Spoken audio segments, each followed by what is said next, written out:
আজকের ভিডিওটি কেউ সিরিয়াসলি নেবেন না, আর যদি নেন তাহলেও মাইন্ড করবো না, কারণ যে কাজটা করতে যাচ্ছি সেটা আমি মজার ছলেই করতে যাচ্ছি, আর এটা আমার আইডিয়া। আসলে আমের আটি দিয়ে কানের দুল বানানোর ভিডিওতে একটা আপু কমেন্ট করে বলেছিলেন যে কখন না আবার দেখবো কাঁঠালের বিচি দিয়ে গলার হার বানিয়ে ফেলেছেন। তখনই আইডিয়াটা আমার মাথায় আসলো, আসলেই তো দারুণ ব্যাপারটা।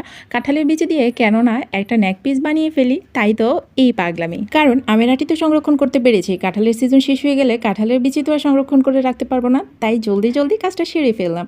আর এটা এতটা স্যাটিসফাইং ছিল, লাস্টে কিন্তু আমার দেখতে ভীষণ ভালোই লাগছিল। সত্যি আমি যদি মডেল হতাম তাহলে এই নেক পিসটা গলায় দিয়ে সুন্দর সুন্দর ফটোশ্যুট করে আপনাদের দেখাতে পারতাম।